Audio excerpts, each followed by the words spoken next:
Welcome back to the Brunch Beauty Life podcast. I am your host, Connie, the Inspiring Stylist. And I am Ashley at Naturally Ashley Rowe.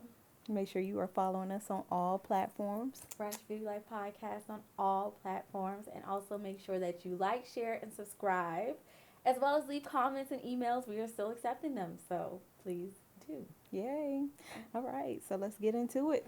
All right. So today we are talking about the salon industry. Versus.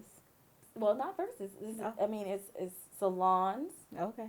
versus salon suites. Okay. So I saw something on social media where they were talking to a group of stylists. I think they were probably like at a hair show or something. Mm-hmm. And they were talking about the state of the salon industry. And there was a comment that was said that they want to see people go back into salon settings, that the salon suites have taken the business in a different level, in a different place, because everybody has a salon suite now, or everybody can be a business owner now, which is actually, I think, is a great thing. Mm-hmm. But they're saying that there's no more community between stylists because they're now all separated in their own suites, in their own business, and the camaraderie and the mentoring and learning is gone. Mm-hmm.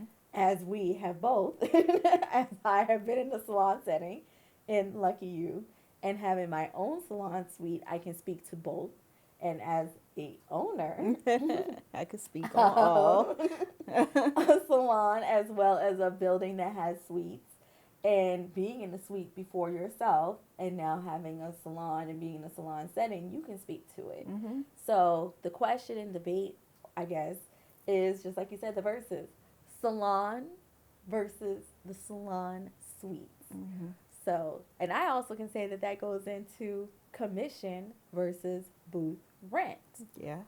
So I think that the main difference when it comes to the salon setting versus the salon suites is just like you said, community, mentoring, fostering relationships between different stylists and things of that nature.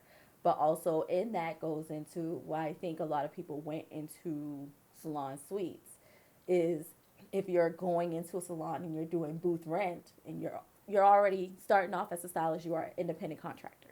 Mm-hmm. I'm gonna start there. So you could either do booth rent or commission. And if you are doing booth rent in a salon, then of course in your mind it would just make sense, like, I'm paying booth rent, I'm in here, I could just be in my own suite by myself and have my business, because Mm-hmm. it's still, you are an independent contractor. So I think that's probably where the salon suites kind of boomed off from the booth rent culture, or even from the commission culture, thinking, why would I give her my percentage of my money when I can have it all to myself in my salon suite by myself? So what do you think has contributed to the versus of salons versus salon suites? Well, so my experience was a little different because I came from a commission salon. I'm working in Virginia.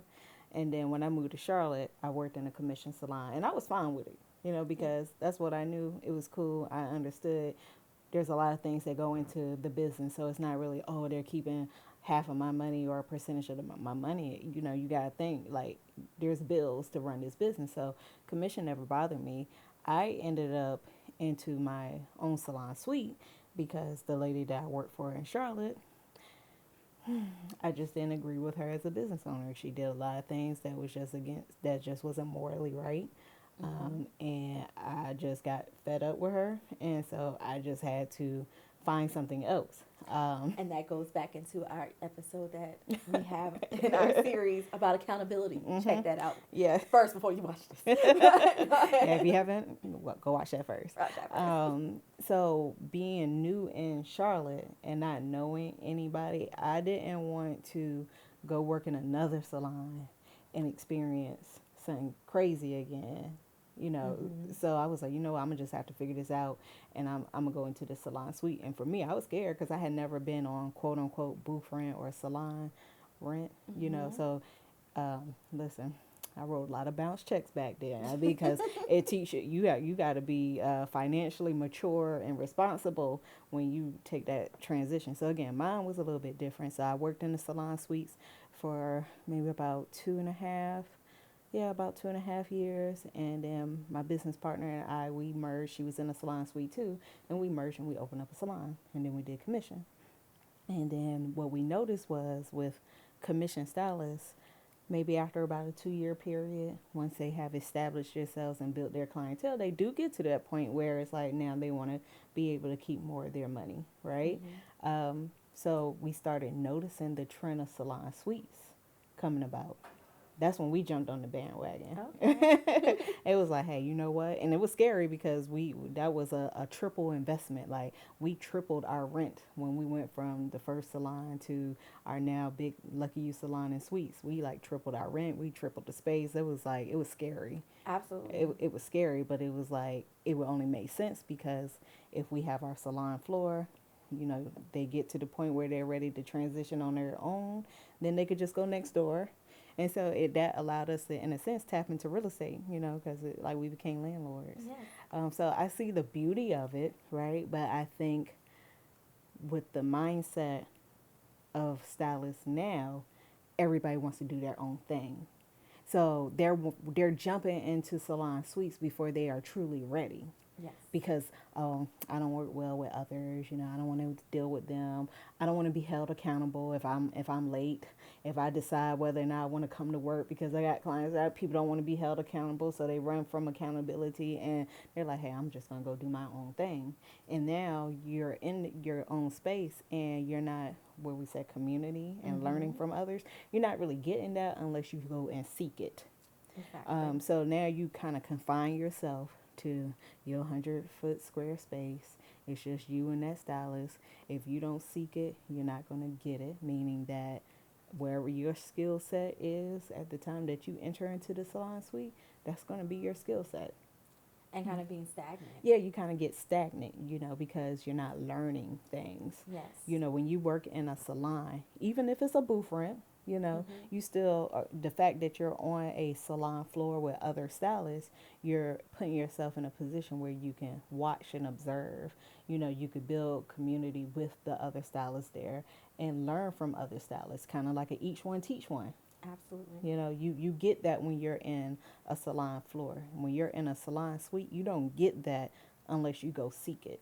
Exactly. And as a stylist that was in Lucky You, I definitely gained community from being in the salon. Mhm. All of the stylists that I worked side by side with at the salon, they're also now my colleagues and my resources. Mhm. So not only do we still communicate and we still assist each other as well with, hey, do you have an opening? Because I just had a consultation with someone. I cannot put them on. I can't take not one more new client, but could you? Mhm. And being able to share and give and bounce back off of each other, or saying, hey, um, I have done a lock reattachment, but I have not mastered it. Could you come and assist me with doing that? So we now have community with each other, even though we're in our own separate businesses. Mhm. But that was fostered and developed on the salon floor Yes. at Lucky You. Mhm. I also was able to learn when I was at Lucky You from different stylists, even from you, Antika, like learning how to do my time frames, how to get best with my time management, how to, I was okay with styling. I wasn't great, but I was sitting next to EJ Highwood. Hey And I was sitting girl. next to EJ, and she's doing these wonderful things, but she's been in the lock game for so many years. Mhm. And she was just willingly to, I'm like, how did you do that? Mhm. How do you, what's your thought I know process when of how you're EJ doing came into it, that was like the storm, honey, coming down from Florida. it? And Yes. she came up from Florida and she was just like, I remember seeing her work on Instagram. I was like, God, I was like, dang, you know what I'm saying? I was like, this is like, we gotta have her. And she wants to be here. Oh, we gotta get her. And she came and she was just a beautiful spirit. And, even for her, Mm-hmm. remember, she said it was different because she was like, down there, stylists aren't open like that. It's just Mm-hmm. kind of like, you in your own little bubble. So it kind of took her a little bit to like come out of her bubble Yes, and because warm she up. wasn't used to that. But once she got used to the atmosphere and seeing like, oh, like this is a community, like these could be my people, these my girls, right? Yes. It was just on from there, and she was able to share her knowledge. We was able to share knowledge with her, so it strengthened us as a Exactly. team. And also strengthening us individually Mm-hmm. to be able to now go into businesses ready and prepared, because we also saw you guys going through your experience of being business owners Mm-hmm. and watching you and how you conduct yourselves and knowing what your standards are and what your, principles and ethics and things of that nature. So a lot of the things that you guys have in place, I have in place within my business because I was able to glean from that model. Mm-hmm. But you don't get that if you are just in a suite. No, Um, you're figuring it out, and I think the mistake that a lot of stylists make is coming straight out of school, because we mentioned in a previous episode, when you're in school, they're not teaching you how to really be a stylist. They're mhm. teaching you what is needed to pass state board. Yes. I remember when I was in cosmetology school, the braiding chapter was a 1 day chapter, and we just went over it very briefly. And, you know, you had to go learn on your own from someone that knew how to braid. And I remember by the end of class, there was a lot of girls that was crying because they wanted to learn how to do our hair, and they didn't learn that in the cosmetology program. So they're like, I thought I was going to come here and learn how to braid. Hmm.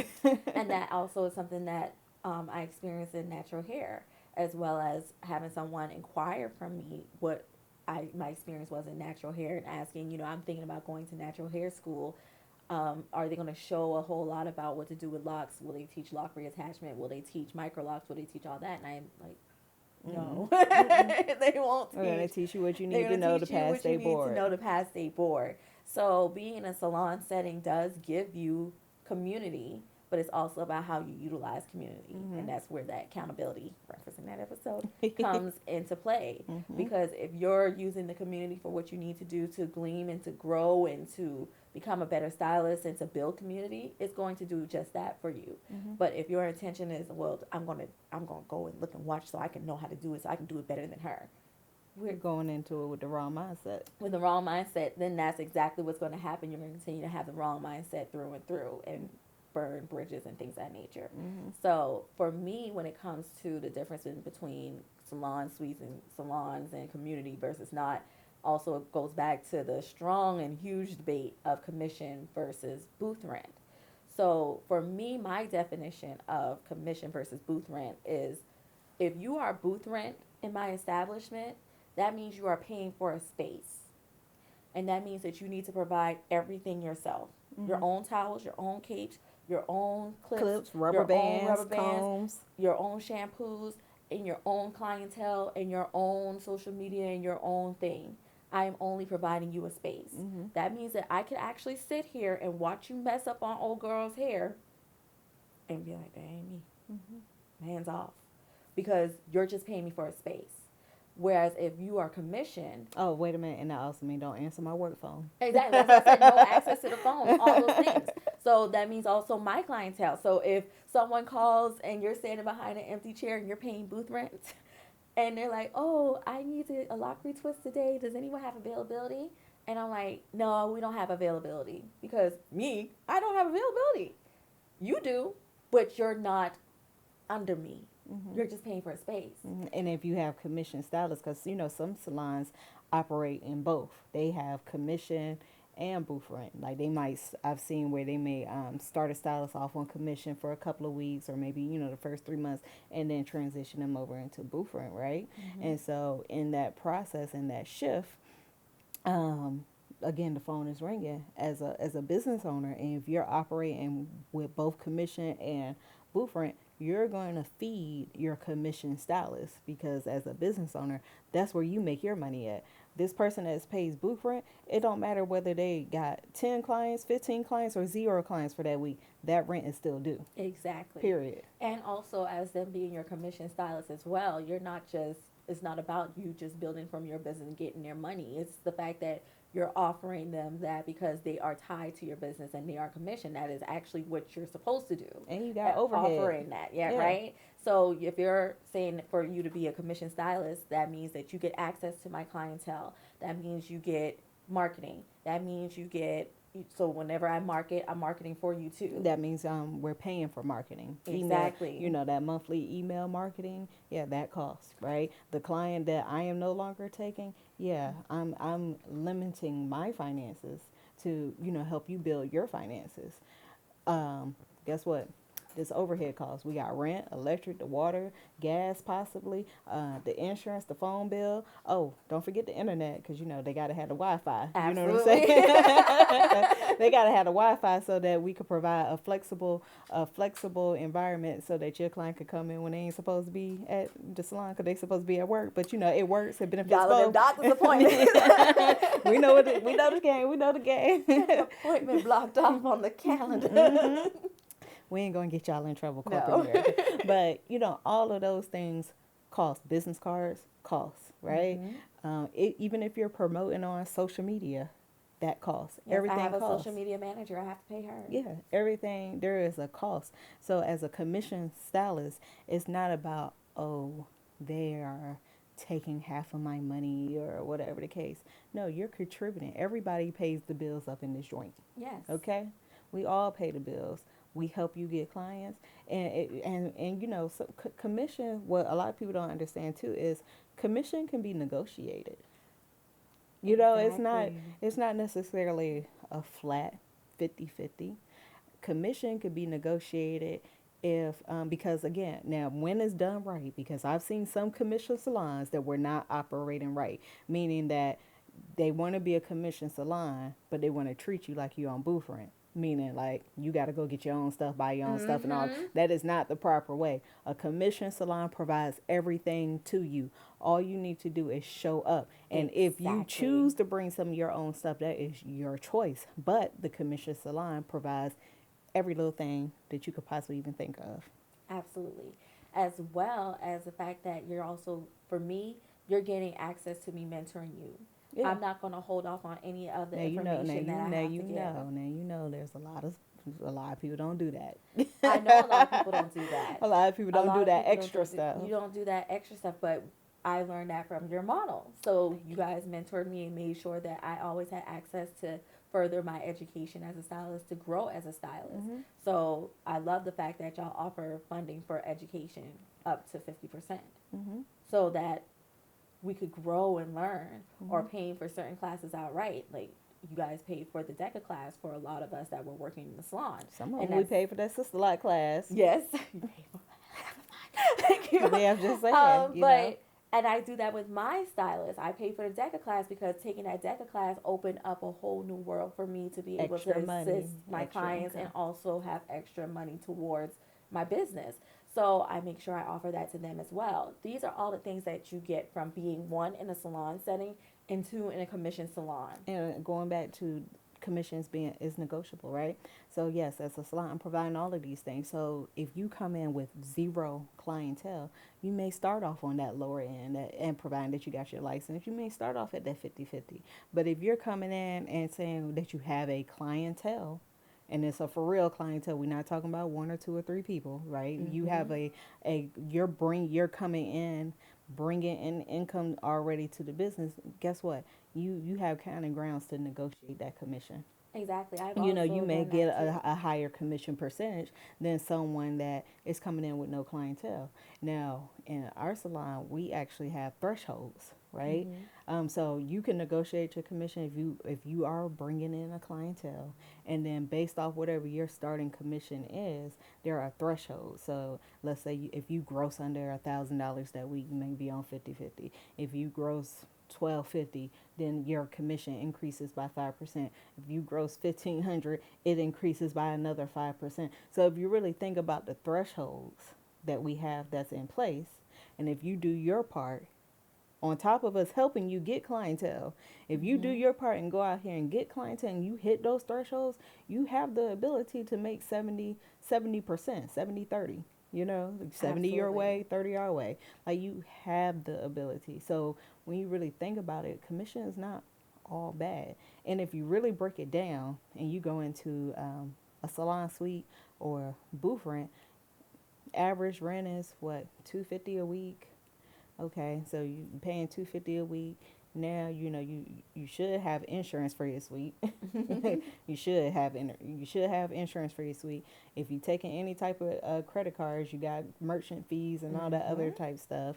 Now you have to go and buy all of your own things, and depending on if you are a stylist that use a lot of product versus or not will kind of determine that fee. And then what I've been saying is booth rent has been around 200 to 250 for like the last 10 years. The economy has changed. That 200 to $250 booth rent is about to be obsolete. Yes. You know, I would not be surprised in the next couple of years if for a single suite, just a single solo suite, that the booth rent starts at close to $400 to $500 a week, because the commercial real estate is going up. So yes. Just like the residential. yeah, just like residential. When I moved to Charlotte, my rent was $800, $799 to be exact, for a 2-bedroom apartment. I'm so glad I bought my house. But in the apartment that I used to live in, the smallest 2-bedroom is $1,700. Absolutely. You know, commercial rent back in the day, rent was like $2,000 for a commercial space. Now rent is like $10,000, and that's just the overhead of the rent. Like, so when you think about people that are investing into, salon suite businesses and or booth rent businesses, if they don't change the price of their rent, they're not going to be able to stay in business. Yes. There are a lot of booth rent only salons that have shut down because it don't make sense. If rent is $250 a week and you got what, four stylists? Mm-hmm. Yeah, 4 stylists in there. That means each week the most that you're going to make is $1,000 off those 4 stylists. That means in a month the most you made is $4,000. That's your cap. That's all you're going to get. If your rent is $8,000 a month for this little space, because that's how it is down here. If your rent is $8,000, that means your booth renters cover $4,000. But now, as the business owner, you got to cover the other $4,000 plus the additional. So either they're gonna raise your booth rent up to make it make sense for everybody in the business, or they're gonna shut it down because they're like, hey, you know what? That's a lot of a financial strain. Whereas maybe back in the day, your overhead was $4,000, so it was like, okay, cool, they covered the overhead, and as a business owner, it's like, okay, this is mine, or however they thought about it. Yes. And so that's where we need people to understand that, yes, both things can happen. It's great with the salon suites and having people become business owners for the first time, Mm-hmm. and being able to establish themselves and have a salon and be able to build a name and grow a following and things of that nature. But it is going to become at some point hindering, and it is going to become at some point keeping you stagnant, Mm-hmm. because if you're not around others to see what's going on, or if you're not constantly on social media scrolling, if you're not doing the research for yourself, you're not growing. If you're And not your taking the clientele initiative. is growing. Your clientele is growing because they've seen Instagram popping off with all types of different rose water rituals, Rice for water. in their hair and things of that nature, and you're going to be kind of stuck behind trying to push yourself forward. So no one's better or worse, but I would not shy away from a salon setting, and I would also not shy away from commission. Mm-hmm. I love commission, being that it made me so at peace that all I had to do was come in and work. I didn't have to worry about, because now I do. I have to worry about if we got product. I got to worry about if we got clips. I got to worry if we got rubber bands. I got to worry if we got enough barbicide. I have to worry about all these different things, and I'm like, ooh, I miss the days Where I could just show up, where do I what I showed needed up. to do for the team, And I just and had then to worry leave. about washing towels, making, folding sure, them, making sure the bathrooms was clean. answering the phone, and all those things. Those were baby worries, and I enjoyed coming in and having those baby worries and being able to build and foster a relationship with my clients to grow into what it is now. So think about all those things when you're thinking about salon setting versus a salon suite, Mm-hmm. and what community can do for us. I think having a community pushes us leaps and bounds forward. Mm-hmm. It makes us work together versus being competition with each other. Because guess what? Clients are always out there. Black women and men's need their hair done. Okay. There's always a client to be had because somebody always needs something done. I went out to dinner last night, saw a guy. I was like, "Oh, who does your locks?" Just because I want to know, because it looked really nice and neat. And he was like, "Oh, my cousin in Atlanta, but I just recently moved here, so I'm actually looking for a stylist. Like I just moved here Monday." Mhm. He need a stylist. You're never going to come across somebody that say they don't need a stylist. Okay. So it's out there. Or they need a backup stylist. Or, Exactly. we picked up clients because, sometimes as a natural hairstylist, you can't do chemicals, you can't do color. So you may be able to retwist those locks, but now they want some color, they gotta go somewhere else to get their color. It's a collaboration. You Yes. collaborate with each other. I think when people are coming out of school, I personally think, my personal opinion, that they should go work in a commission salon setting so that they can learn and sharpen their skills And grow and clientele. grow clientele. Once you have an established clientele, then maybe you should weigh out your options. Maybe it may be a higher commission. Maybe you may move up into management, or you might say, hey, you know what, I'm ready for my own space, I'm ready for my own salon suite. Whatever avenue, whatever path you take, it's okay. Because one thing we do know is the salon suites are not going anywhere. No. They're not going anywhere. If anything, it's going to be more and more and more and more Yes. of them. But you don't want to start getting yourself in a financial situation where you can't afford it because you don't have the clientele to begin with. We get so many calls every other day. Oh, yes, I'm just graduating from school and I'm looking for a salon suite. Well, yeah, yes, we do have salon suites, but we don't rent out to people that are just coming in, coming out of school, especially if you don't have a clientele. Yes. We've seen that. We don't even rent out to a seasoned stylist that is relocating to Charlotte if they don't have a clientele, and that's just our experience. It doesn't work. Yes. It don't work because they may it not. becomes like a pop-up shop. Yeah. Here today, gone tomorrow. Right. Right. Exactly. Because they don't have the clientele to sustain it. And then, it's like, and listen, Monday come real fast. Yes. Monday come real fast, and when rent is due, Dude, rent is due. due. It is. Mm-hmm. And when I actually went on my own, I didn't go on my own because I wanted to establish Naturally Row and have a salon and have a team of people. I was just ready to be by myself for a little bit. I just want to watch TV. I want to watch TV. And you know what? And during that transition, that's when COVID happened. Yes. And so I think COVID too actually really pushed the salon suite industry as well, because I remember before COVID, our salon floor, our commission side was filled, and our salon suites was at 50% occupancy. But then when COVID happened, and especially when we had to like space out and we couldn't have the maximum people on the floor, everybody was like, okay, you get a suite, you get a suite, you get a suite, and then y'all just didn't come back. y'all just didn't come back afterwards. It was like, no, I think I like being in my own little space, and but so then also because we have been fostered and grown and nurtured to be at our full potential, to be ready for such a thing. mm-hmm. So at that point I've been there for 4 years, Mm-hmm. and some of the other stylists, they were there for 2 or definitely 1.5 at The that dream point. team. I know, I miss the dream team. I miss y'all. But, we really were ready. But a lot of people are not ready. Yeah. And I say that I didn't want to have the whole Naturally Row thing. That was not my plan or my design, because it wasn't. And I did not add because I was trying to be the mini Tika and Connie. I added because the phone just kept ringing. Mm-hmm. And after I had put out to my extended network the clients that were calling as well, their books, they were getting to the point their phone was picking up as well, and they were booked out.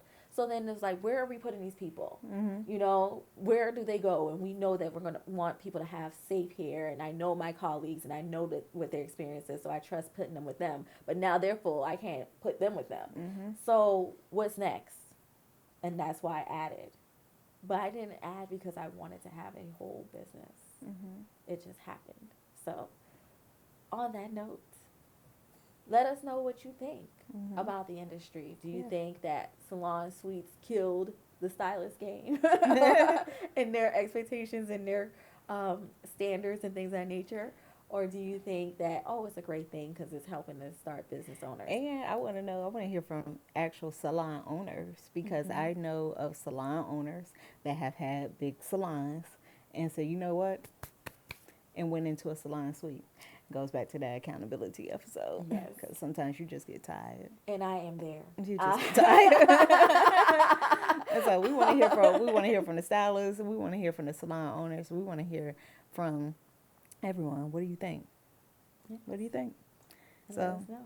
let us know. Brunch Beauty Life Podcast. Via email or comments. Like, share, subscribe, and we'll see you another time. See you next time.